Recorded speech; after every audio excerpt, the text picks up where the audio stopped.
Voilà, bonjour la famille, bonjour à vous tous. J'espère que vous allez bien ce matin, en cette date du 27 février 2022. Vous voyez, notre Afrique souffre. Notre Afrique va mal. Et nos continents,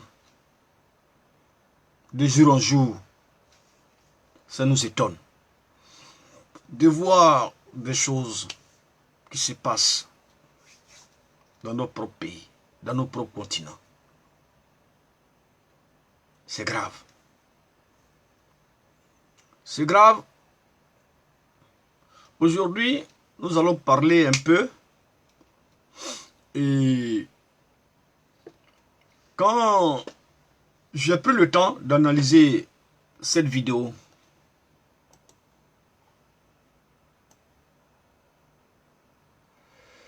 voyons des opposants maliens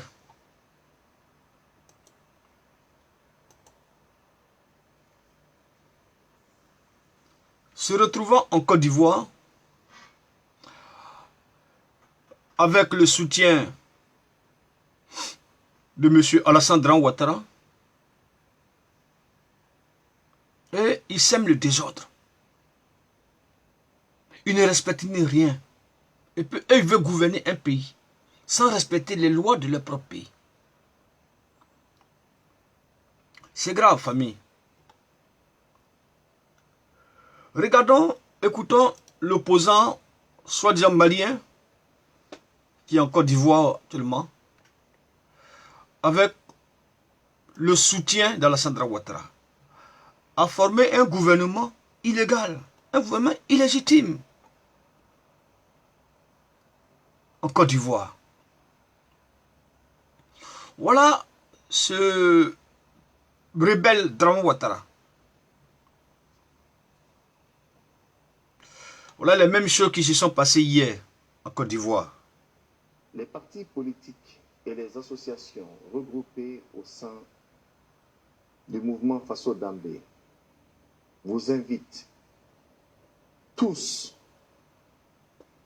à ne plus reconnaître le pouvoir des autorités de transition.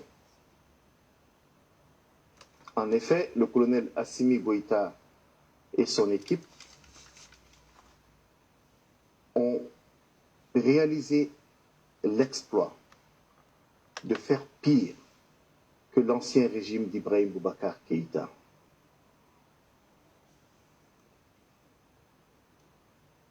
Mais cela ne leur suffit pas. Aujourd'hui, ils veulent mettre le pays à feu et à sang. Ils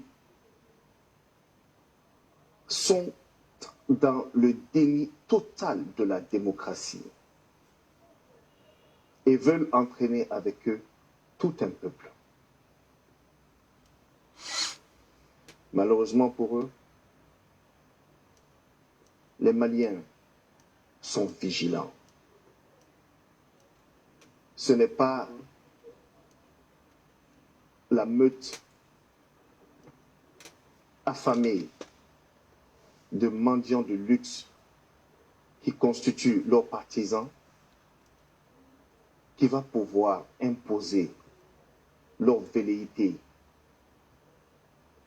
autocratique à l'ensemble d'un peuple qui est connu et respecté par ses valeurs traditionnelles et ses principes contemporains.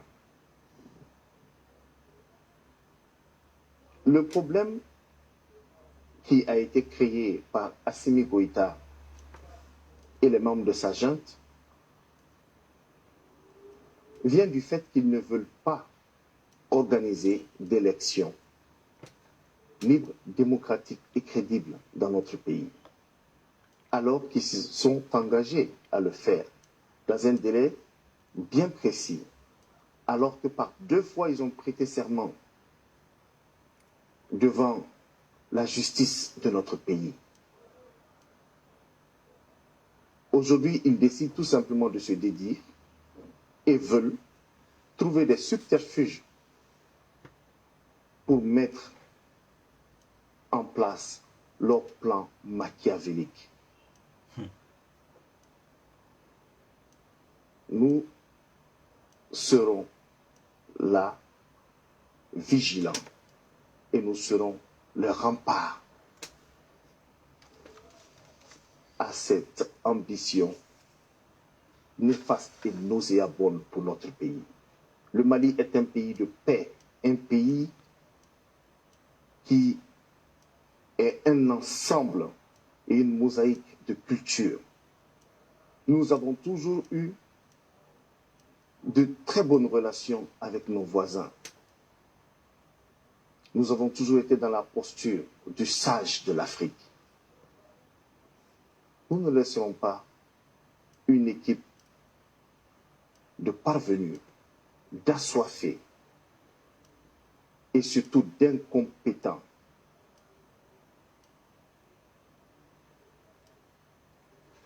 salir l'image de notre pays. Désormais, les forces vives de la nation se mettront en marche pour proposer une nouvelle équipe de transition. Et nous bénéficierons de l'accompagnement de la communauté internationale, mais surtout de l'ensemble du peuple malien. Le Mali est un grand pays.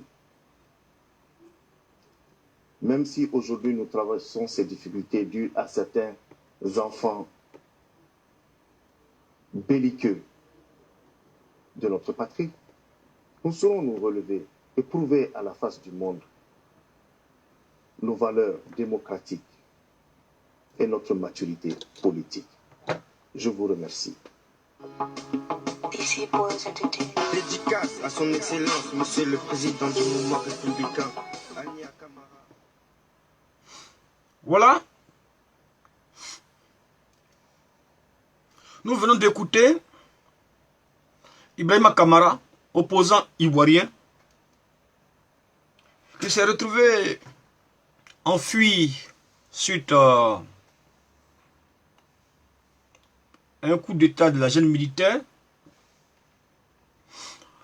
en Côte d'Ivoire, nourri et logé avec l'argent des contribuables ivoiriens par le chef rebelle Alassane Ouattara, qui est en train de former avec eux un gouvernement illégal sur le territoire ivoirien. Chers frères, chers amis, voilà le danger aujourd'hui en Côte d'Ivoire, où une opposition étrangère qui ne respecte pas les règles institutionnelles, comme Alassane Ouattara lui-même, mais soutenu par la France politique. Quand vous écoutez bien la déclaration de ce monsieur, il nous fait comprendre clair et net qu'ils ont le soutien de la communauté internationale.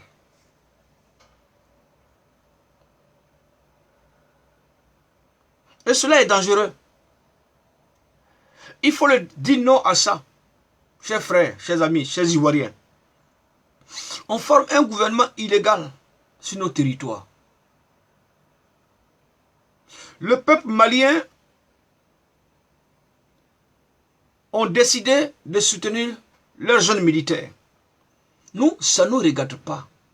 Mais nous apportons seulement le soutien pour que ce pays frère aille mieux dans leur gouvernance et à trouver des solutions entre eux les Maliens.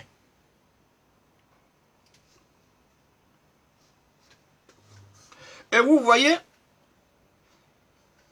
M. Alassane Ouattara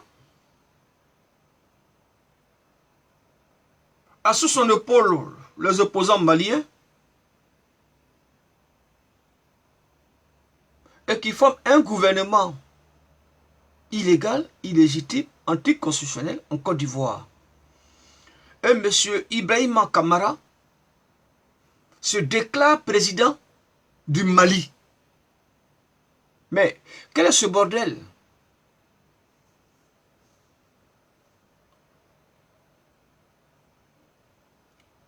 Vous voyez, la Côte d'Ivoire est devenu maintenant aujourd'hui un désordre. La Côte d'Ivoire est devenue un désordre. Sur nos sols, sur nos territoires, dans notre pays, la Côte d'Ivoire, on forme un gouvernement, une opposition malienne, forme un gouvernement illégal avec le soutien de Alassane Dramane Ouattara.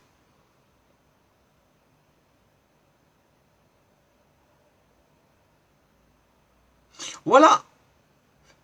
Tout se dit, tout se montre aujourd'hui. Que quand on vous disait depuis longtemps que Alassane Dramane Ouattara n'a jamais été élu démocratiquement. C'est un imposteur. Et un imposteur, il se comporte ainsi. Il ne respecte pas les lois, il ne respecte rien. Il ne respecte pas la vie humaine. Il ne respecte pas l'intégrité physique et morale d'une nation. Et voilà, M. Alassane Dramane Ouattara se donne le droit d'accueillir les opposants sur le sol ivoirien. Et puis, il fait des déclarations en créant un gouvernement sur le territoire ivoirien et un gouvernement malien de l'opposition. Et M. Ibrahima Kamara se déclare président de la République du Mali. Mais c'est le bordel, ça. Et nous appelons au gouvernement du Mali actuel, à la tête de M. Assimi Goïta et ses confrères et le peuple malien, de prendre toutes les dispositions pour que cette opposition-là, malienne-là, qui se trouve en Côte d'Ivoire, avec le soutien de Alassane Dramane Ouattara, a formé un gouvernement illégal, illégitime, violant la constitution du peuple malien. Il faut les pourchasser. Il faut lancer des mandats d'arrêt contre eux pour qu'ils soient arrêtés. Parce qu'ils sont des imposteurs. Et quand nous avons une opposition imposteur, il faut les traquer jusqu'à la plus grande énergie, jusqu'à ce qu'ils soient arrêtés. Je conteste, en tant que citoyen ivoirien, en tant que citoyen du monde, ces genres d'attitudes, ces genres de comportements irresponsables.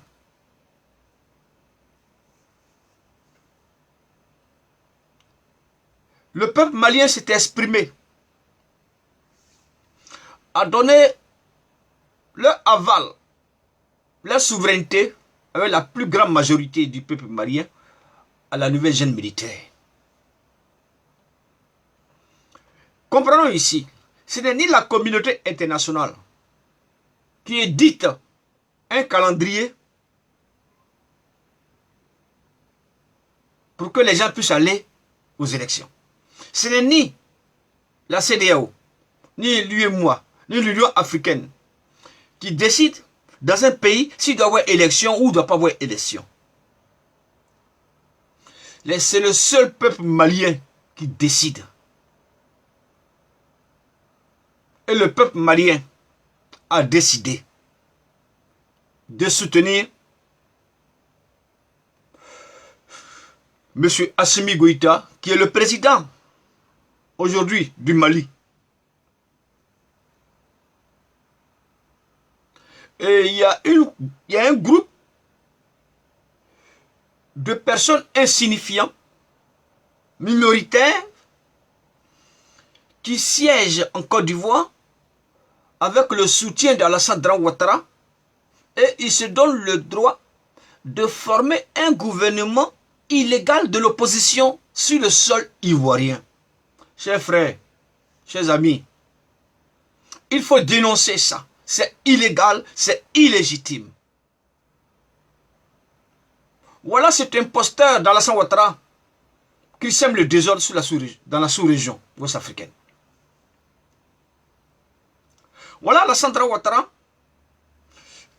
qui soutient une opposition malienne à créer un gouvernement sur le sol ivoirien. C'est de n'importe quoi. C'est le désordre.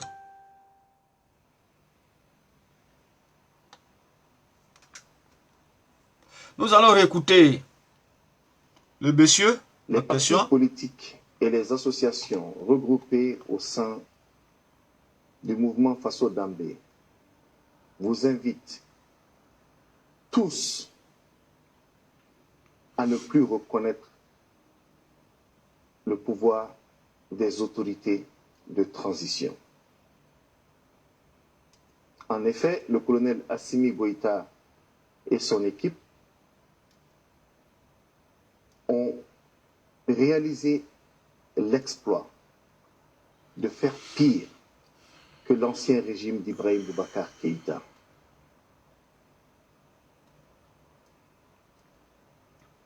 Mais cela ne leur suffit pas. Aujourd'hui, ils veulent mettre le pays à feu et à sang. Ils sont dans le déni total de la démocratie et veulent entraîner avec eux tout un peuple. Malheureusement pour eux, les Maliens sont vigilants. Ce n'est pas la meute affamée de mendiants de luxe qui constituent leurs partisans qui va pouvoir imposer leur velléité autocratique à l'ensemble d'un peuple qui est connu et respecté par ses valeurs traditionnelles et ses principes contemporains. Le problème qui a été créé par Assimi Goïta et les membres de sa junte vient du fait qu'ils ne veulent pas organiser d'élections libres, démocratiques et crédibles dans notre pays, alors qu'ils se sont engagés à le faire dans un délai bien précis, alors que par 2 fois ils ont prêté serment devant la justice de notre pays. Aujourd'hui, ils décident tout simplement de se dédire et veulent trouver des subterfuges pour mettre en place leur plan machiavélique. Nous serons là, vigilants, et nous serons le rempart à cette ambition néfaste et nauséabonde pour notre pays. Le Mali est un pays de paix, un pays qui est un ensemble et une mosaïque de cultures. Nous avons toujours eu de très bonnes relations avec nos voisins.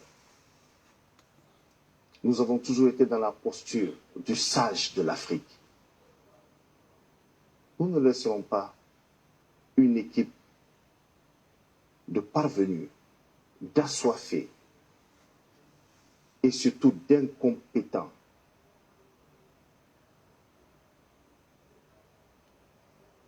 salir l'image de notre pays.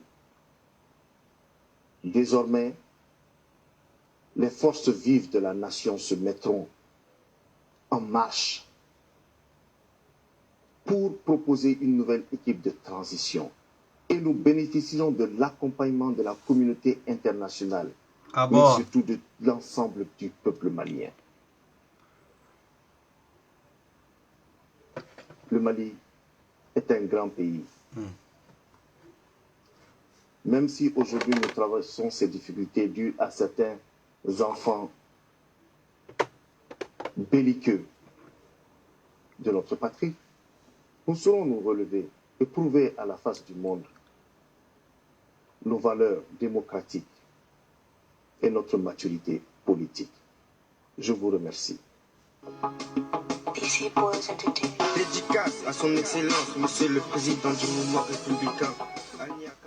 Vous voyez, voilà une opposition malienne qui se autoproclame président de la République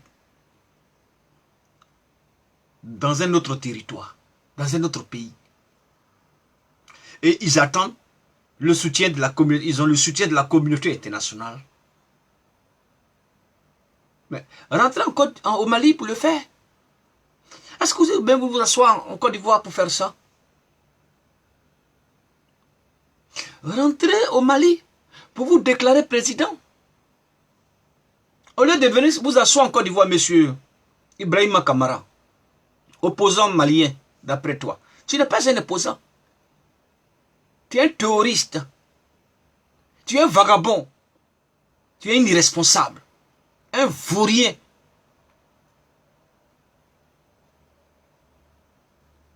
Le peuple malien ne vous calcule pas. Mais rentrez en Côte d'Ivoire, au Mali pour le faire. Sortez de la Côte d'Ivoire et puis allez vous déclarer au Mali président. C'est ça.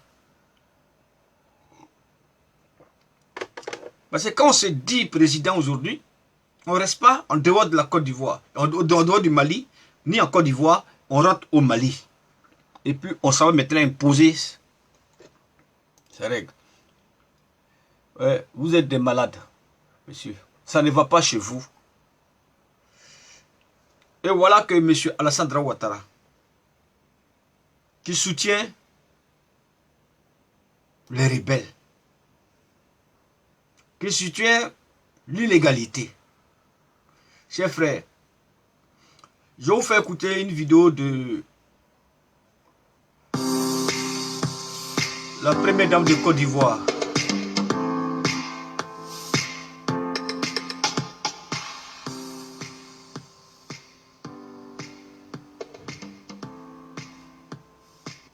Chères sœurs, chers frères, mesdames et messieurs, chers compatriotes, les citoyens ivoiriens sont en butte à la cherté de la vie.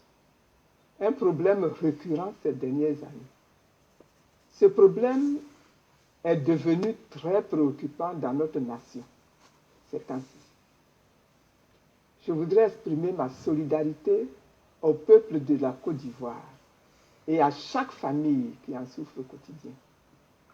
Nous devons suivre attentivement cette question et nous prononcer là-dessus dans les prochains jours. Mais aujourd'hui, toutes affaires cessantes, je vous propose d'intervenir dans la crise qui se déroule au Mali, notre voisin.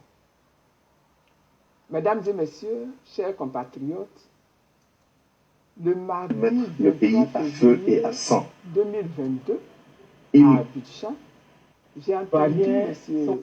Enea Ibrahim Kamara, président du mouvement républicain du Mali, au cours d'une conférence de presse, annoncer la formation d'un gouvernement civil de transition le 27 février prochain en Côte d'Ivoire. Qu'est-ce que ça dit? La Côte d'Ivoire serait-elle en passe de devenir une base arrière pour une partie de l'opposition malienne? Mesure-t-on les conséquences qui pourraient en découler? Le constat est clair. La situation sociopolitique que vit le Mali nous interpelle individuellement et collectivement. En tant que voisin de ce pays, frère, et en tant qu'Africain. Cette situation a des implications multiples, tant au plan sécuritaire qu'au plan économique et qu'au plan social. Examinons dans un premier temps le contexte et les manifestations de cette crise. Depuis 1963, plusieurs rébellions venues du Nord ont plongé le Mali dans une situation d'instabilité quasi permanente. En 2012, une intervention militaire internationale menée sous la houlette de la France a contrarié l'assaut des rebelles du MNLA, Mouvement national de libération de l'Azawad, et de leurs alliés islamistes, qui étaient en passe d'occuper tout le pays. C'est dans ce contexte sécuritaire très difficile que le président Ibrahim Boubacar Keïta, dit IBK, a été élu. Durant toute sa présidence, il n'a pas réussi à réunifier le pays ni à ramener la paix. Pendant plusieurs mois, les masses populaires organisent de nombreuses manifestations citoyennes et politiques. IBK est finalement renversé par un coup d'État militaire dirigé par le colonel Assimi Goïta et il démissionne le 19 août 2020. Cette prise du pouvoir a été saluée par la majorité du peuple malien. En réalité, le coup d'État n'a été que l'aboutissement de ce combat du peuple malien. Le dimanche 9 janvier 2022, à Accra, les chefs d'État et de gouvernement de la CEDEAO, réunis en sommet extraordinaire, prennent des sanctions contre le peuple et les nouvelles autorités du Mali. Quelle analyse pouvons-nous faire de ces sanctions? Il convient de rappeler d'abord les sanctions prises par les chefs d'État et de gouvernement de la CEDEAO avant de les analyser.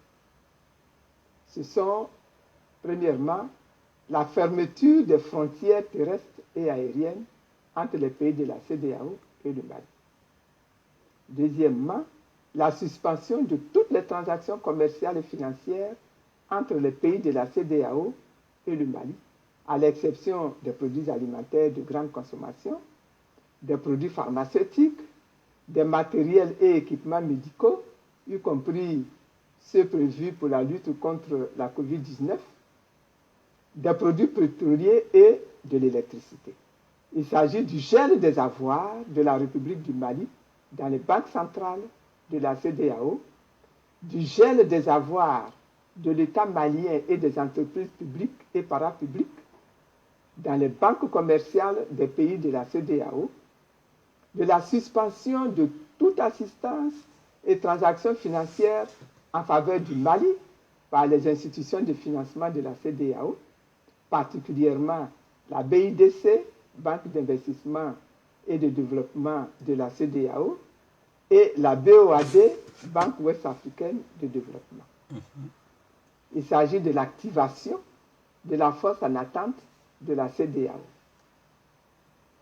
Ces sanctions ont été endossées par la conférence des chefs d'État et de gouvernement de l'Union économique monétaire ouest-africaine, l'UEMOA, réunie en session extraordinaire le 9 janvier 2022. Cette instance les a même renforcées par d'autres mesures coercitives. La suspension du Mali, des organes et institutions de l'UEMOA, la suspension des concours financiers en faveur du Mali par les institutions de financement de l'UEMOA. Toutes ces mesures de la CEDEAO et de l'UEMOA suscitent quelques points de réflexion. Premièrement, ces sanctions rappellent celles qui ont été prises par ces mêmes organisations régionales sous l'instigation de la France et de l'Union européenne contre la Côte d'Ivoire pendant la crise post-électorale de 2010-2011. L'on avait alors, au nom de prétendues règles démocratiques à respecter, poussé à son comble le cynisme politique en allant jusqu'à imposer au peuple ivoirien un embargo sur les médicaments importés. l'on avait aussi ordonné la fermeture des banques locales opérant en Côte d'Ivoire, empêchant de la sorte les Ivoiriens d'accéder à leurs comptes bancaires. Plusieurs personnes à ce moment-là ont perdu la vie. Tout cela s'est fait dans l'indifférence totale et parfois avec la complicité de certains pays africains voisins de la Côte d'Ivoire. Ces sanctions au Mali s'apparentent à une punition du peuple malien. Leur sévérité et la rapidité avec laquelle elles ont été prises inclinent à penser que l'on reproche aux forces vives du Mali leur soutien aux acteurs du coup d'État. Troisièmement, ces sanctions apparaissent ainsi comme un signal fort envoyé aux autres peuples africains qui seraient tentés de suivre l'exemple malien. Quatrièmement, ces sanctions confortent la majorité de l'opinion africaine dans le sentiment que la CEDEAO et l'UEMOA sont instrumentalisés par les chefs d'État et servent à régler des comptes politiques. Elles traduisent éloquemment la tendance de plus en plus affirmée d'utiliser des institutions financières pour tenter de régler des crises politiques internes aux États. Cinquièmement, ces sanctions donnent également à l'opinion africaine le sentiment que ces organisations aux ordres des chefs d'État sont manipulées par la France et par ses partenaires européens et internationaux. Abordons maintenant les enjeux majeurs de la crise. Eu égard à ce qui précède, l'on peut affirmer que les sanctions prises contre le peuple frère du Mali sont illégales, car aucune règle de la CEDEAO et de l'UEMOA ne les justifie. Ces sanctions à caractère purement politique sont iniques dans leurs conséquences et s'apparentent à des crimes contre l'humanité. Sur le plan éthique, elles sont inhumaines. Que l'on ne s'y trompe pas, la crise malienne est un véritable cas d'école. Ce qui se joue au Mali aujourd'hui, c'est moins une guerre contre les djihadistes qu'une tentative de musellement du peuple et de la pérennisation d'une situation d'assujettissement au relent colonialiste. Il ne s'agit pas de libérer les populations maliennes des affres du terrorisme. Les enjeux majeurs de cette crise se cristallisent autour de la problématique de la souveraineté du Mali et des ex-colonies africaines de la France qui, 62 ans après la proclamation de leur indépendance politique, subissent toujours le diktat des gouvernants français. Ces enjeux se déclinent comme suit. Premièrement, la crise malienne est d'abord et avant tout une bataille pour la transformation des relations entre la France et le Mali, entre cette ancienne puissance coloniale et ses anciennes colonies. Le peuple et les autorités de ce pays sont engagés dans une conquête des leviers géostratégiques nécessaires pour garantir une véritable indépendance de leur nation. Deuxièmement, la crise malienne est une opportunité que se donnent les autorités du Mali pour tirer le meilleur parti d'une mondialisation amplifiée des relations internationales. Ces autorités profitent ainsi du conflit qui l'oppose à la France pour faire appel à d'autres partenaires comme la Russie, la Chine, la Turquie, l'Iran, etc. Troisièmement, la crise malienne, c'est aussi l'exemple qui peut faire tache d'huile. Les cas de la Guinée et du Burkina Faso en sont l'illustration. Le désir de lutter pour la souveraineté des États de l'Afrique francophone couvre dans toutes les anciennes colonies africaines de la France. Et ce désir-là pourrait se généraliser. Aujourd'hui, la France, invoquant le caractère illégitime du régime militaire, a pris la décision unilatérale de retirer ses forces, de même que celles de ses partenaires du Mali. En effet, le 17 février 2022, le président français a annoncé le retrait des forces militaires Barkhane et Takuba du territoire malien. Cependant, on peut constater qu'elle ne se retire pas bien loin du théâtre des opérations, puisqu'elle compte se replier au Niger voisin pendant qu'elle s'incruste en Côte d'Ivoire.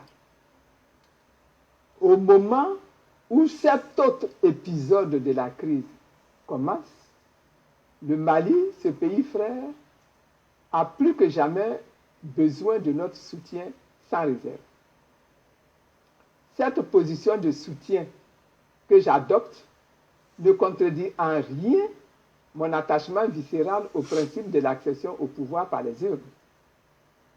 Mais il n'échappe à personne que dans l'histoire des peuples, à des moments critiques, l'armée a su parfois investir le champ politique pour justement créer les conditions d'exercice des droits démocratiques et des libertés fondamentales.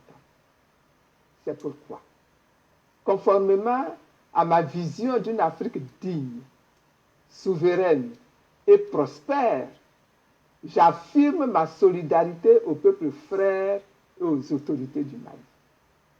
Je rappelle qu'après des siècles d'esclavage, des décennies de colonisation et d'indépendance politique, toute velléité de recolonisation de l'Afrique contemporaine est inacceptable. Je déclare que le moment est venu de retirer du continent africain toutes les forces françaises. Je condamne fermement les sanctions inhumaines de la CEDEAO et de l'UEMOA contre les populations et les autorités maliennes. Je demande la levée le plus rapidement possible de toutes les sanctions contre le Mali, puisque j'observe déjà que la crise malienne impacte négativement notre pays. J'interpelle la France, l'Union européenne, l'Union africaine et l'ONU sur leurs responsabilités quant à la dégradation de la situation humanitaire au Mali. J'encourage le peuple et les autorités du Mali à continuer le combat pour l'accession du Mali à la souveraineté, dans la cohésion et dans l'unité. J'appelle tous les peuples amis, épris de justice, de paix et de liberté, à aider le Mali et l'Afrique à s'assumer pleinement et à occuper la place qui leur revient de droit dans le concert des nations libres, démocratiques et souveraines. Je demande fortement à tous les Maliens habitant en Côte d'Ivoire de respecter notre pays, sa sécurité, sa tranquillité, sa paix, et de ne pas en faire la base arrière de leur combat. Je reste disposé et disponible pour contribuer à la cause du Mali. Que Dieu protège le Mali. Que Dieu bénisse la Côte d'Ivoire. Et que Dieu bénisse l'Afrique. Je vous remercie.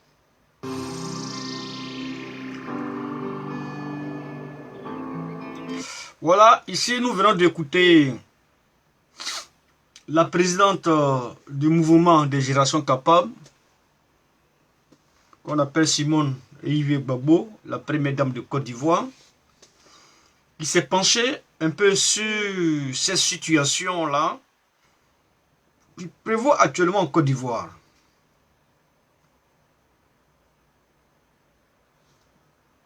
Où M. Ibrahima Kamara,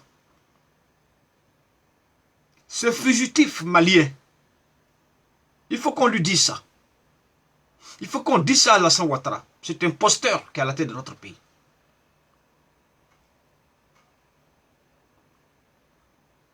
ce dictateur, ce chef rebelle de Côte d'Ivoire, qui reçoit une opposition malienne sur le territoire ivoirien et a déclaré en tant que chef d'État une opposition, former un gouvernement sur nos territoires, dans notre pays. Et puis, les gens ne sont pas indignés. L'opposition en général ivoirienne n'est pas indignée. Et nous avons vu la dame Simone et Yves du mouvement des générations capables, le MGC, vient d'apporter une déclaration à cela. Et nous voyons M. Ibrahima Kamara, soi-disant opposant, mais qui était un voleur, un détourneur de fonds publics, qui a volé, qui a été condamné à la maison centrale du Mali, où il a détourné une grosse, c'est presque 500 millions à une dame, et suite à ça, il a été condamné, et il s'est enfui de la prison d'arrêt. Et il s'est retrouvé en Côte d'Ivoire et soutenu par Alassane Ouattara pour pouvoir déstabiliser le Mali. Monsieur Assimi Goïta est le président du Mali. Le peuple malien a décidé que c'est Assimi Goïta qu'il suit. Moi, ce n'est pas mon problème. Mais mon problème ici, c'est que on vient dans notre pays, on fait un bas arrière et puis on vient, une base arrière, et on vient former un gouvernement illégal, illégitime. On dit que c'est une république malienne, un gouvernement malien. Mais le gouvernement malien se trouve au Mali, ça ne se trouve pas en Côte d'Ivoire. Ou vous pouvez venir vous asseoir là, faire une base arrière pour former un gouvernement. C'est sur quelle institution, sur quelle loi que M. Ibrahima Kamara, avec l'opposition, ce collège d'opposition qui le suivent et qui sont avec lui en Côte d'Ivoire, et ils forment un gouvernement sur nos territoires avec à l'appui, avec le soutien de ce chef rebelle Alassane Ouattara. Quand nous vous disons qu'Alassane Ouattara c'est un imposteur, vous ne comprenez pas? On vous dit qu'Alassane Ouattara c'est la médiocrité humaine. C'est l'homme, le désastre moral de notre nation. Vous ne comprenez pas ça, encore vous les Ivoiriens? Bon, en dehors de ceux qui le suivent aveuglement, qui croient qu'ils sont dans un bon combat. C'est-à-dire qu'en Côte d'Ivoire, on forme un gouvernement illégitime, illégal pour déstabiliser un autre État. C'est qu'en Côte d'Ivoire, on reçoit l'opposition d'un autre pays et on forme une rébellion. Ça, c'est une rébellion. Ça. C'est une rébellion qui est en train d'être formée. En créant un gouvernement. Mais quand M. Ibrahima Kamara, quand je l'écoute,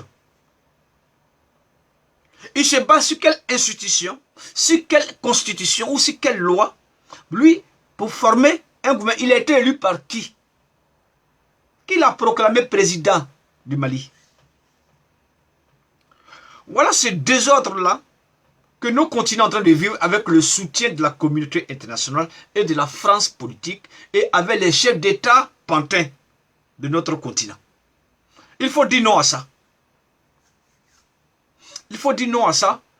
Et nous allons écouter à nouveau. Et c'est là que je vais arrêter mon direct. J'attire l'attention aux gens que ce qui est en train de se passer au Mali, c'est grave. Mais nous, en tant que citoyens africains, citoyens du monde, nous apportons notre soutien au Mali. Mais il n'est pas de notre devoir de nous ingérer dans les problèmes internes du Mali.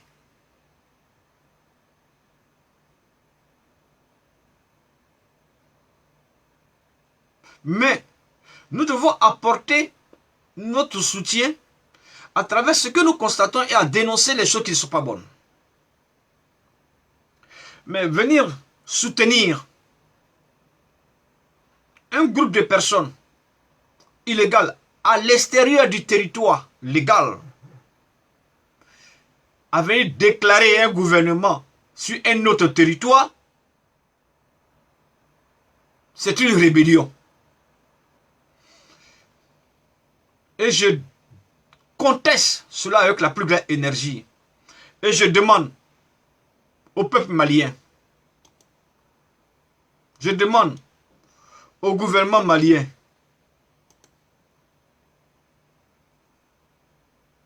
de prendre toutes leurs dispositions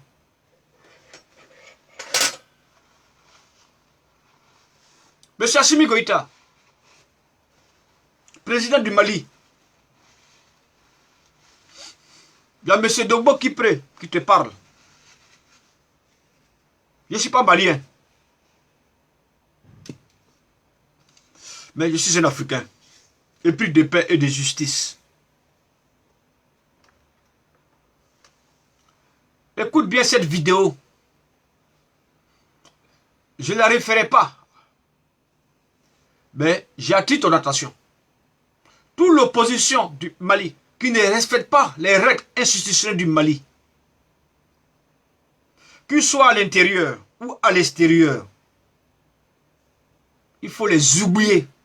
Ça veut dire, si une opposition ne respecte pas les lois, les règles, la constitution du Mali, où le peuple malien vous a donné cet aval, pas un seulement populaire, et vous soutient dans votre combat, toute personne qui va oser vouloir s'attaquer à la République, à se déclarer illégalement, doit être tué. C'est nos ennemis. Et nos ennemis doivent être abattus. Ce n'est pas la peine de les envoyer en prison. Ils doivent être abattus publiquement. Ils doivent être tués, exécutés. Pour restaurer un état de droit, c'est ce qu'il faut.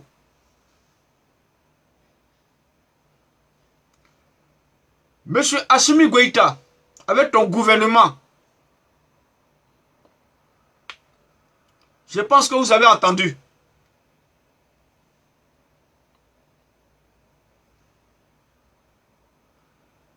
Tout opposant qui ne se plie pas aux règles de la République, qui ne respecte pas la Constitution, et voulant la violer, pour faire plaisir à cette même communauté internationale, à la France politique, avec des autres chefs d'État pantins, qui sont en bas pour faire le désordre, voulant déstabiliser le Mali, il faut tuer toutes ces personnes-là. Il faut les mettre dans un barrique. Quand vous les tuez, vous les mettez dans une barrique, et puis vous mettez de l'acide dedans. C'est ce qui s'est passé au Ghana. C'est ce qui s'est passé au Ghana quand Aurélien s'est arrivé. Tous les cafards, les abois, les kossia, les imbéciles, les vendus, les traites,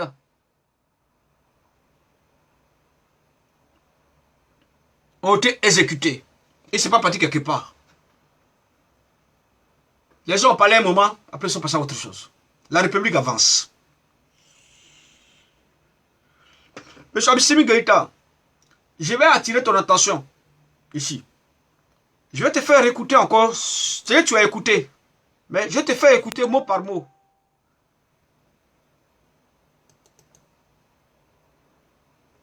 Les partis politiques et les associations regroupées au sein du mouvement Faso Dambé vous invitent tous à ne plus reconnaître le pouvoir des autorités de transition. Voilà un. Voilà la violation de la moralité du peuple malien. Un opposant se trouve à l'extérieur du Mali et se trouvant en Côte d'Ivoire et se déclare président, déclare que Il faudrait que le peuple malien ne reconnaisse pas le pouvoir qui est là. Mais il sait qu'il y a un pouvoir. S'il y a un pouvoir, c'est qu'il y a une légitimité dans le pouvoir. Mais qui es-tu, toi? Espèce de délinquant que tu es. Faussaire. Mais Assimi Goïta, voilà l'ennemi du Mali. C'est l'opposition malienne elle-même, soutenue par la communauté internationale en sous-marin.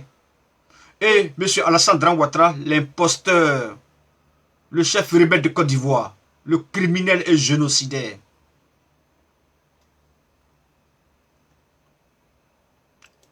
En effet, le colonel Assimi Goïta et son équipe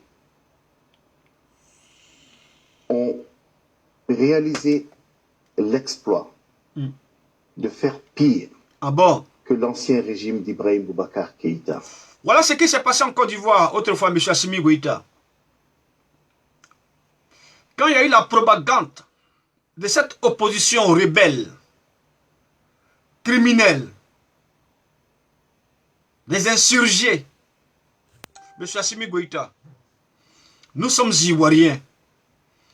On a connu la crise en Côte d'Ivoire. C'est vrai. En ce moment-là, il n'y avait pas les réseaux sociaux. Et on n'avait que France 24. On n'avait que RFI. On n'avait que des chaînes étrangères qui faisaient de la propagande d'information. La propagande de la communication pour nous assujettir. Aujourd'hui, nous avons nos petits canaux. Nous avons les petits réseaux sociaux, les canaux que nous utilisons de gauche-droite pour nous exprimer. Pour donner notre part de vérité et d'analyse. Et en voici ceci aujourd'hui, la même chose qui se produit en Côte d'Ivoire contre le Mali. Avec le soutien d'Alassane Dramane Ouattara. Ce chef rebelle de Côte d'Ivoire. Ce violeur de la constitution ivoirienne.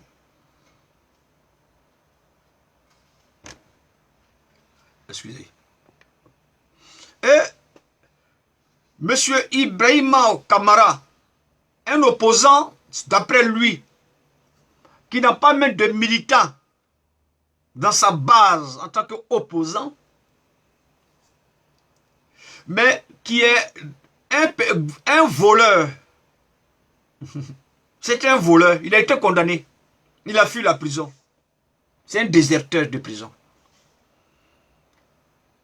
Et il se retrouve en Côte d'Ivoire a dit qu'il ne faut pas qu'on reconnaisse le pouvoir du gouvernement du Mali actuel à la tête de M. Assimi Goïta.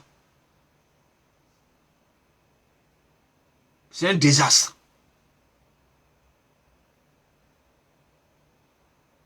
Et il se trouve où pour le dire? Il ne se trouve pas au Mali.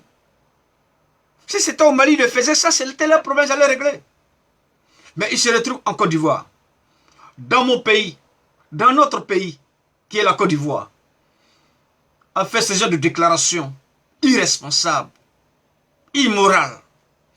C'est ainsi que nous sortons en tant que citoyens ivoiriens et citoyens africains. Nous sommes un pays frère. Et nous avons connu ce genre de choses. La propagande d'information, la propagande de communication, la propagande de désinformation.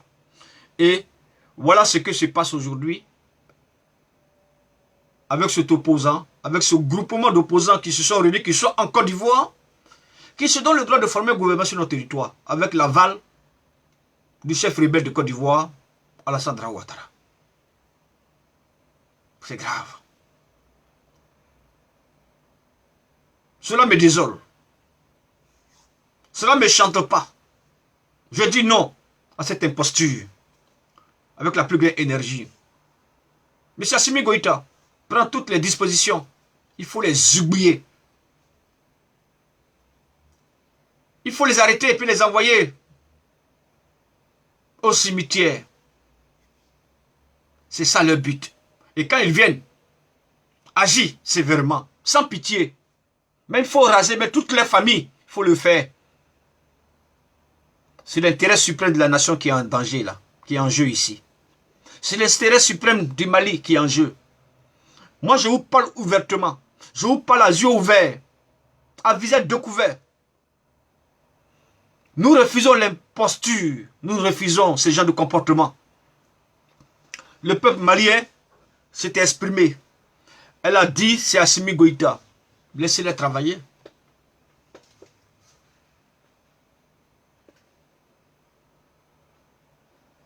Alassane Ouattara lui-même, qui soutient l'opposition ivoirienne, lui-même, il a fait un coup d'état civil. Il est assis à la tête de notre pays, dans la violation de la Constitution du 8 novembre 2016, que lui-même, il s'est initié lui-même. Lequel il a donné à la Côte d'Ivoire. Dit c'est pour le changement, c'est pour envoyer une Côte d'Ivoire nouvelle, et dans une démocratie, et dans un bien-être social politique, dans une stabilité politique. Et voilà, c'est le chaos, le désordre. Voilà ce que nous constatons. M. Assimi Goïta, fais attention.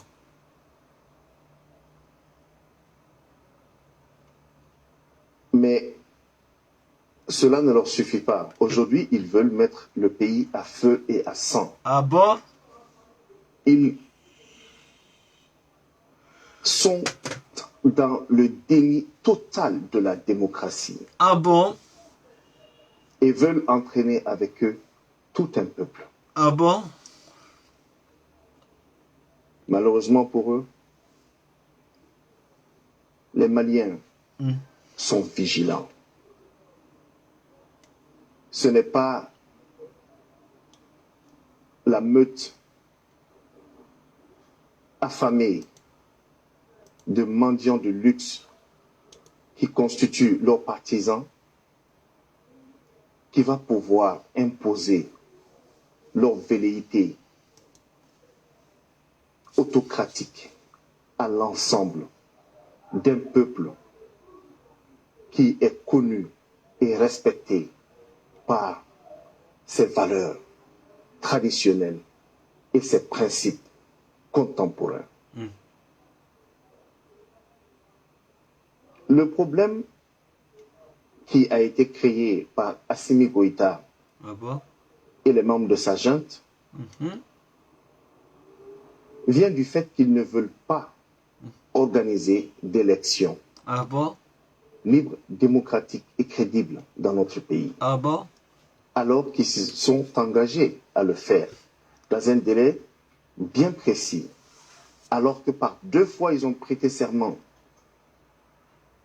Voilà. Monsieur Assimi Goïta, ici, c'est clair. Il faut que vous sachiez que c'est la France qui est derrière ça. Avec ses soutiens des chefs d'État, d'après eux, de la CEDEAO, là. Ce sont eux qui sont derrière ça.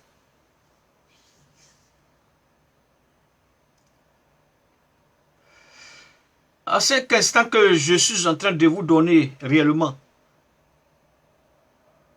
les informations des propos de ce monsieur qui est passé inaperçu.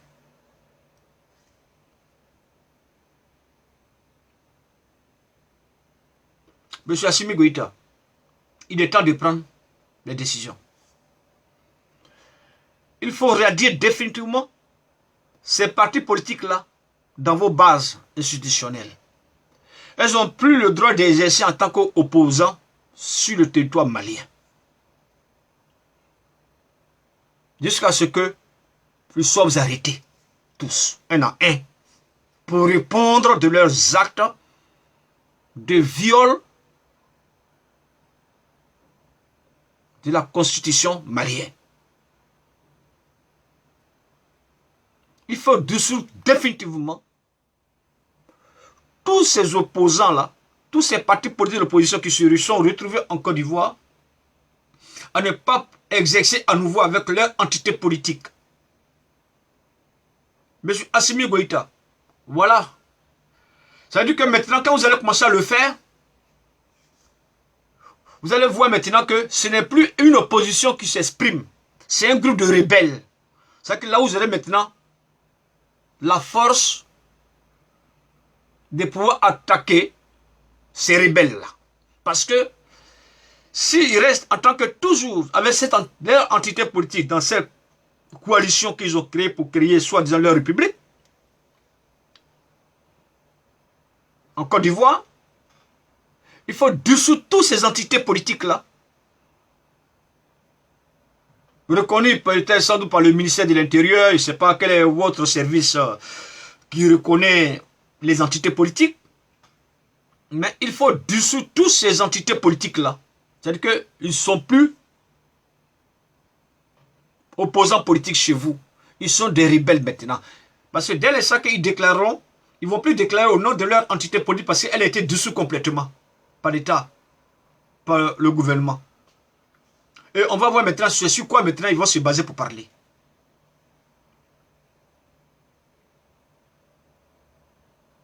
Et vous allez voir que, au fur et à mesure que les moments vont arriver, les temps vont passer, vous allez voir d'autres langages qui sortiront derrière. Et c'est là où vous allez mieux analyser pour voir qui sont derrière. Parce que moi, je vous donne déjà un peu le schéma de ça. Devant la justice de notre pays. Aujourd'hui, ils décident tout simplement de se dédier et veulent trouver des subterfuges pour mettre en place leur plan machiavélique. Ah bon? Et toi? Tu te déclares, vous déclarez un président là?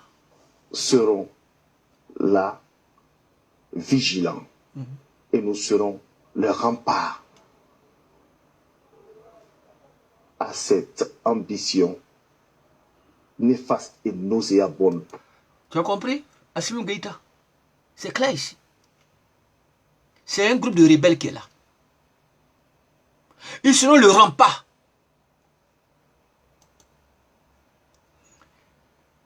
Ils seront le rempart. Ça veut dire que là, quelle que soit la situation qui va se poser, eux, ils ont déjà une ligne qui est fixée. C'est de prendre le pouvoir par tous les moyens. C'est qu'ils viendront avec des armes pour venir attaquer le Mali. Et M. Assimi Goïta, vous avec le peuple malien, soyez vigilants et puis prenez les dispositions nécessaires pour traquer ces bâtards politiques, ces enfants de l'impérialisme international et de la France politique qui sèment le désordre dans nos nations, qui ne respectent pas nos institutions et qu'ils veulent eux aussi qu'on respecte eux les institutions. Mais en Afrique, ils ne respectent rien. On voit la suite ici. Vous savez, l'Ukraine, avec la Russie, avec ce groupement de l'OTAN. Mais il prend toutes les sanctions. L'autre, il n'a rien à foutre de ça. Il est là. Mais si on ne se rendait pas à ce niveau-là, tu le vois avec eux. Mais il faut faire attention. Mais il y a quelque chose ici qui a attiré beaucoup mon attention dans la déclaration de ce monsieur. Regardez, écoutons-le. Le Mali est un pays de paix, un pays qui est un ensemble et une mosaïque de cultures. Nous avons toujours eu de très bonnes relations avec nos voisins. Ah. Nous avons toujours été dans la posture du sage de l'Afrique. Ah bon? Nous ne laisserons pas une équipe de parvenus, d'assoiffés et surtout d'incompétents. Assimi Goïta, c'est un incompétent, c'est un parvenu. Vous avez compris, hein? Monsieur Assimi Goïta. Le premier ministre, M. Maïga, vous avez compris? Le premier ministre de la transition, du gouvernement, de la transition du Mali. Vous avez compris? On dit que vous êtes des parvenus. C'est une insulte à la mémoire du peuple malien. C'est une insulte à la souveraineté du peuple malien. Et c'est une insulte à la souveraineté du peuple du Mali. Vous êtes parvenus. Voilà ce que M. Ibrahim Kamara, opposant, bandit, voleur, il parle à un gouvernement. Il s'adresse aux Maliens ainsi. C'est grave. Mais regardez la suite. Écoutons la suite. Salir l'image de notre pays. Salir l'image de notre pays. Ah bon? Désormais, les forces vives de la nation se mettront en marche pour proposer une nouvelle équipe de transition. Ah bon? Et nous bénéficierons de l'accompagnement de la communauté internationale, mais surtout de l'ensemble. Vous avez compris? C'est clair, je vous ai dit ça ici. Ils bénéficieront de l'appui de la communauté internationale. Ça veut dire qu'il y a quelque chose qui est derrière. Assimi Goïta, tout est dit. C'est à toi de voir. Si vous jouez, vous négligez, la suite là, c'est vous connaissez. Ils vont vous abattre, vous tous. Et c'est les ambitions, ça. Et la France est prête pour ça. Et les groupes sont prêts pour ça.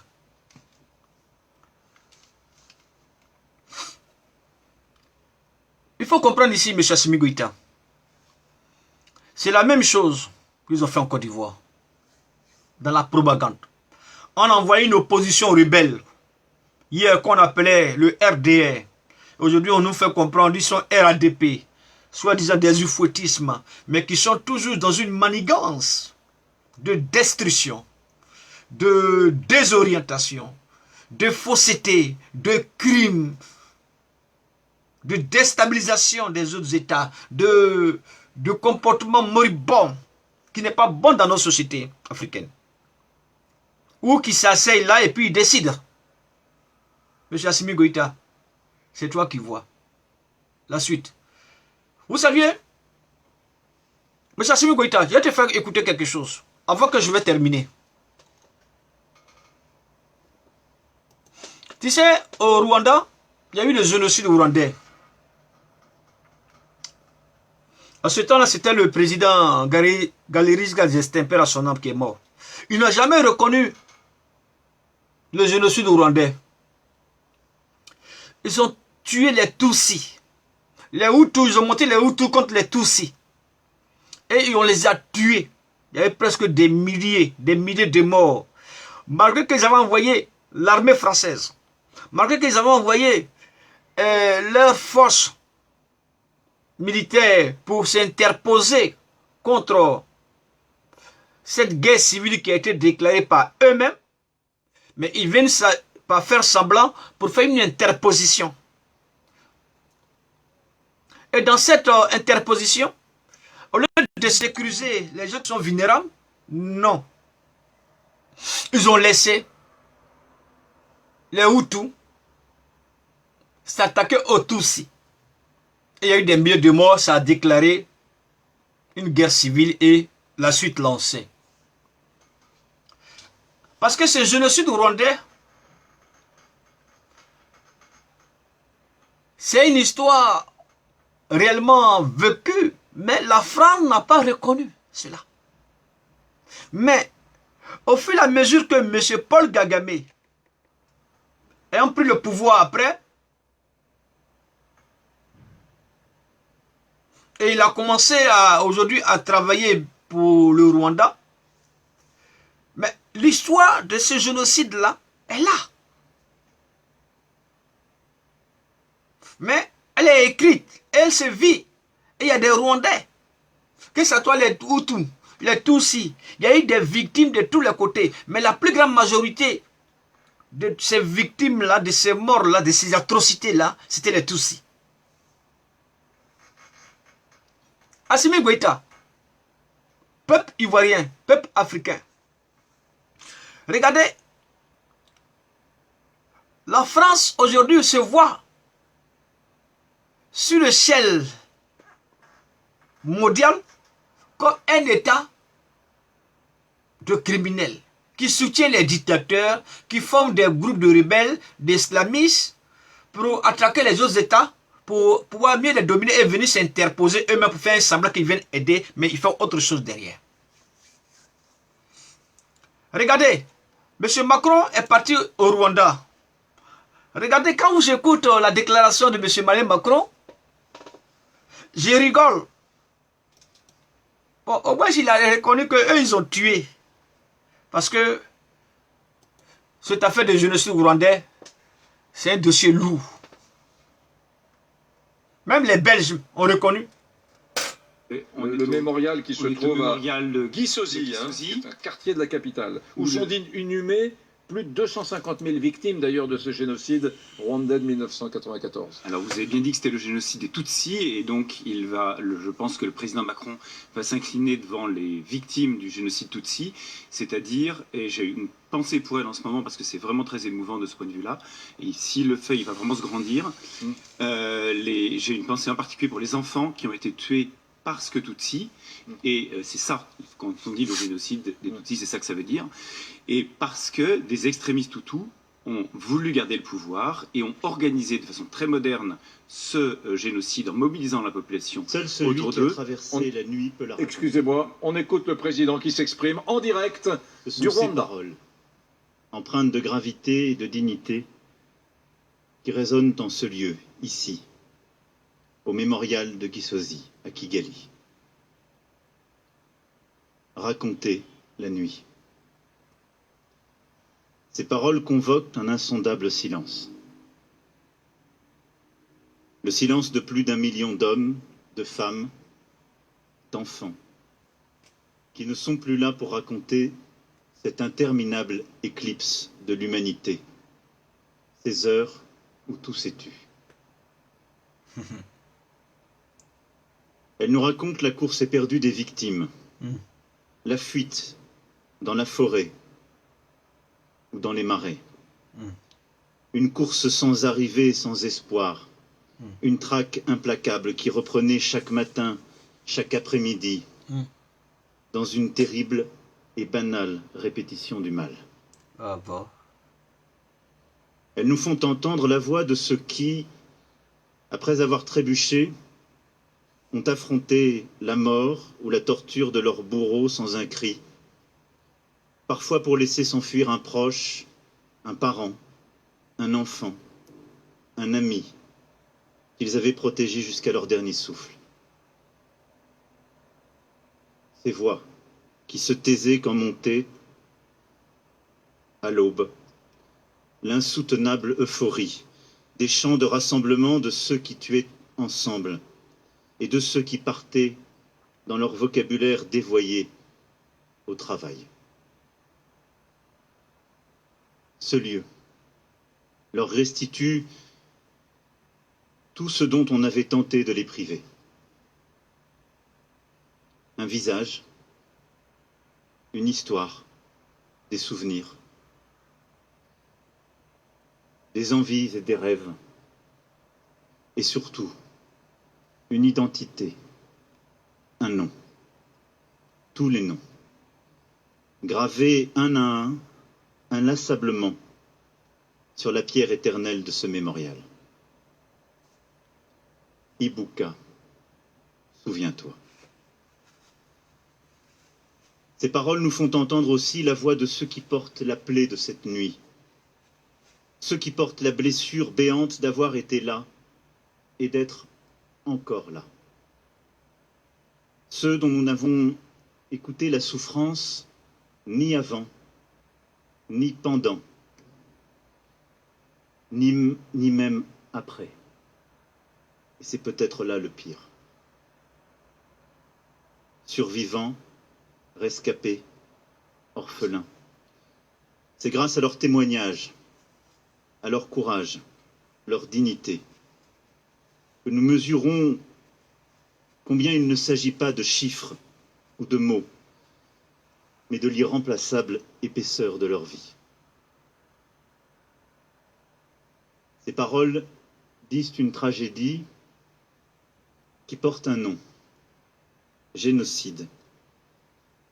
Elles ne s'y réduisent pas pour autant, car il s'agit bien d'une vie avec tous ses rêves 1 million de fois fauchés. Un génocide ne se compare pas. Il a une généalogie, il a une histoire. Il est unique. Un génocide a une cible.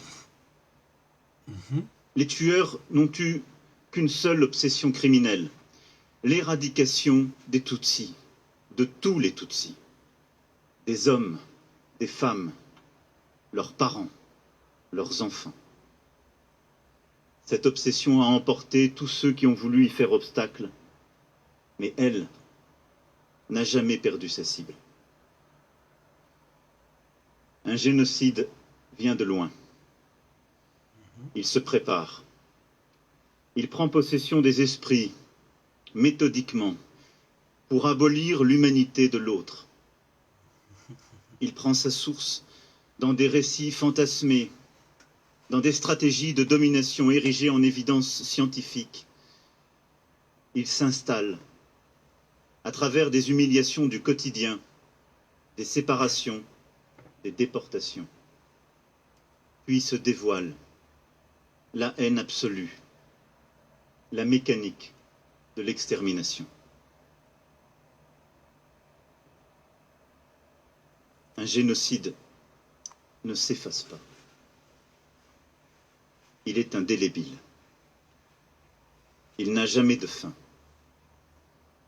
On ne vit pas après un génocide. On vit avec, comme on le peut.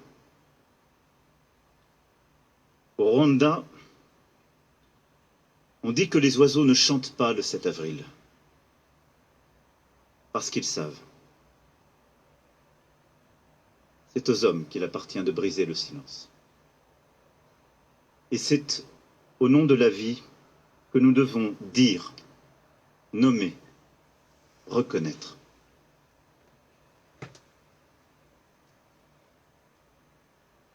Les tueurs qui hantaient les marais, les collines, les églises, n'avaient pas le visage de la France. Elle n'a pas été complice. Le sang qui a coulé n'a pas déshonoré ses armes, ni les mains de ses soldats, qui ont, eux aussi, vu de leurs yeux l'innommable, pensé des blessures et étouffé leurs larmes. Mais la France a un rôle, une histoire et une responsabilité politique au Rwanda. Elle a un devoir, celui de regarder l'histoire en face et de reconnaître la part de souffrance qu'elle a infligée au peuple rwandais en faisant trop longtemps prévaloir le silence sur l'examen de la vérité.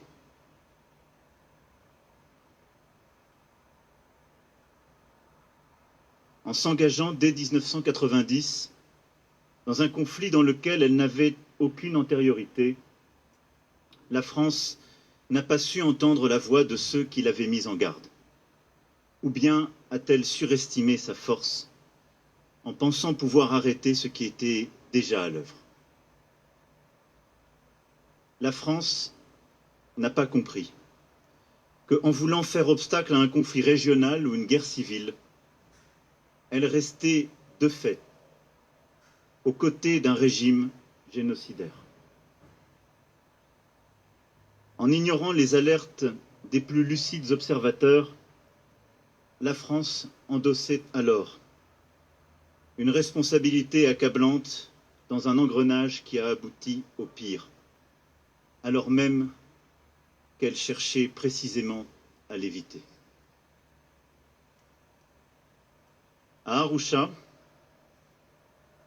en août 1993, la France pensait, aux côtés des Africains, avoir arraché la paix.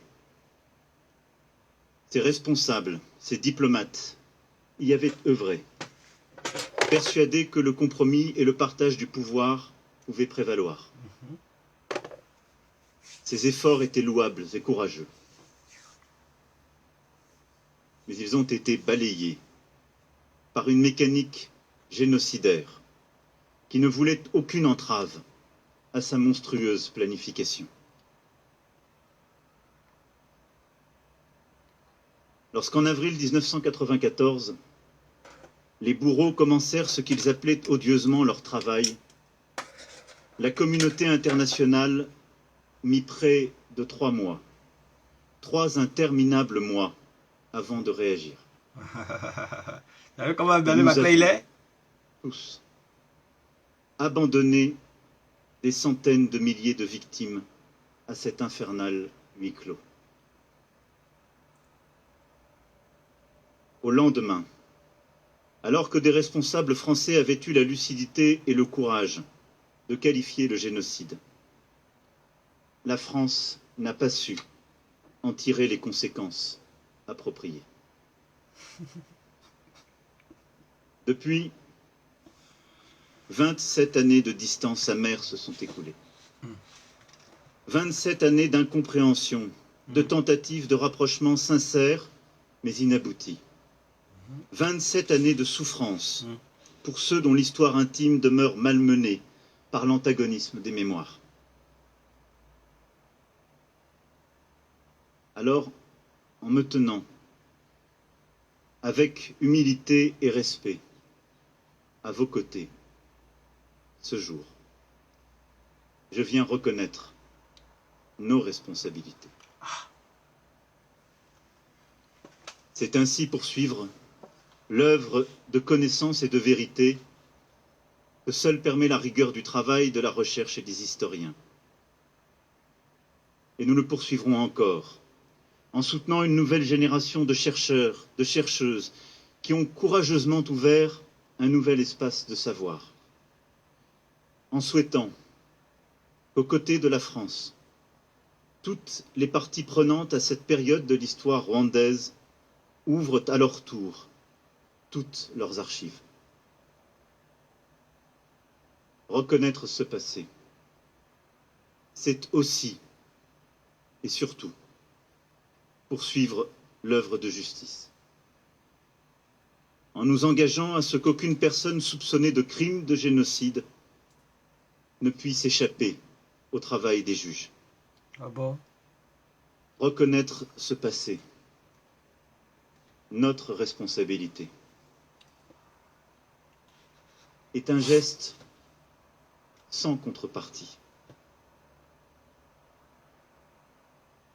Exigence envers nous-mêmes et pour nous-mêmes. Tête envers les victimes après tant de silence passé. Don envers les vivants, dont nous pouvons, s'ils l'acceptent, encore apaiser la douleur. Ce parcours de reconnaissance, à travers nos dettes, nos dons, nous offre l'espoir de sortir de cette nuit et de cheminer à nouveau ensemble. Sur ce chemin, seuls ceux qui ont traversé la nuit peuvent peut-être pardonner. Nous faire le don, alors, de nous pardonner.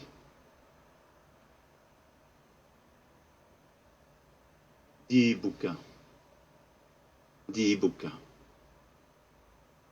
Diibuka. Je vais m'arrêter là. Ouais, Emmanuel Macron, il en donne la conscience des gens.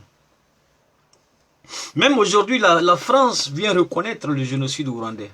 Après 27 années et quelques, maintenant aujourd'hui. Mais il reconnaît le génocide ougandais, mais il va jouer avec les mots pour avoir l'affection sentimentale des Rwandais qu'ils ont tués. Qu'eux-mêmes ils ont manigancé pour faire du mal. M. Assimi Goïta, tu as vu, c'est ça qui est là. C'est Assimi Goïta, c'est là mon direct va s'arrêter. Tu as vu en Côte d'Ivoire, il y a une région, il y a une ville qu'on appelle Diokoué.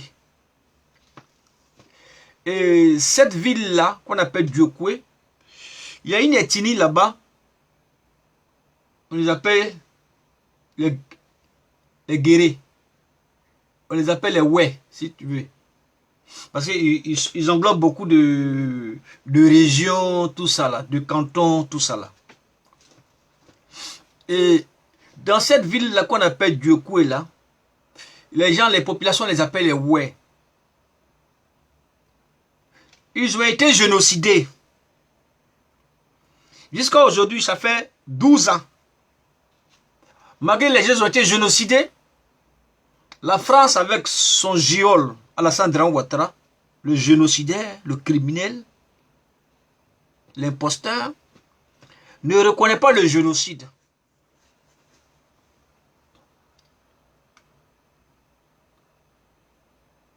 Mais combien d'années il faut pour reconnaître le génocide? Où des gens sont morts, où il y a des victimes, et il y a des gens qui ont des séquelles. Et c'est ça. Si vous ne faites pas attention, c'est comme ça la France va former une rébellion. Parce que cette opposition qui se trouve au Mali aujourd'hui, où M. Ibrahima Kamara, soit de l'opposant fugitif prisonnier du Mali, la France va leur donner les armes avec l'appui de Ouattara. Ils vont venir faire du désordre là-bas. Mais ce que je suis en train de vous dire là, prenez toutes les mesures. Hein, et il faut les oublier. Il faut que ça soit avec la plus grande énergie. C'est qu'il faut faire un nettoyer à fond. Sans bruit. Voilà. C'est ce que moi je t'ai dit. Et j'assume ce que j'ai dit. Clair, on avance. C'est la communication. Je vous apporte les informations, mes idées, mes pensées à travers une analyse. Et je vous la dépose sur la toile. C'est à vous maintenant de prendre connaissance de ça. Sinon après, le reste là, on est là ici. On viendra parler de la suite. Vive la Côte d'Ivoire. Vive le peuple ivoirien. Et vive le mouvement des générations capables, le MGC, où se trouve à la tête Madame Dr Simone et Yves Gbagbo. Et continuons dans notre lutte, dans la tranquillité, et puis observons toutes les petites choses qui se passent. Voilà. Laissons les plaisantins là, qui sont sur la toile, là, qui rencontrent leur vie. Là. Non, on n'a pas le temps de les répondre parce que c'est un peu du temps. Moi, j'ai pas le temps. Moi, je dis, voilà. Quand j'ai envie d'allumer ma caméra, j'allume, je m'exprime. Si j'ai pas envie, je suis assis chez moi, ou je sors, je vais me promener et puis je rentre après, basta. Il n'y a rien qui m'oblige. Mais, quand nous constatons qu'il y a ce genre de choses comme ça, ce genre de déclarations venant d'un opposant fugitif, voleur, bandit, brigand, c'est grave. Et c'est ainsi que nous allumons nos écrans avec nos petites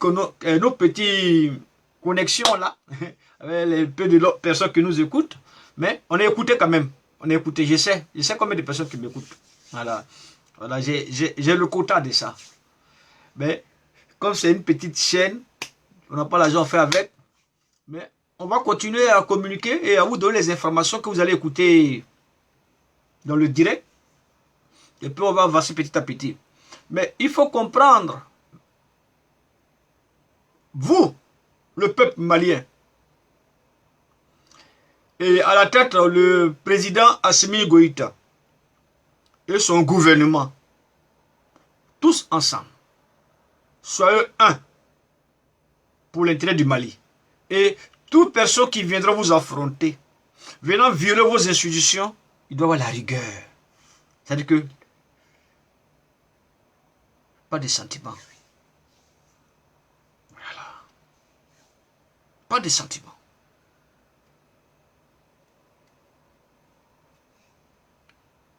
Exécuter. Pas faire de justice, ni de envoyer en prison. Terminez-les. Et puis on avance. C'est ça la République. Il faut nettoyer les cafards. Voilà. Moi j'ai fini. Et vous souhaitez une bonne journée. Vive la Côte d'Ivoire. Vive le MGC, le mouvement des générations capables.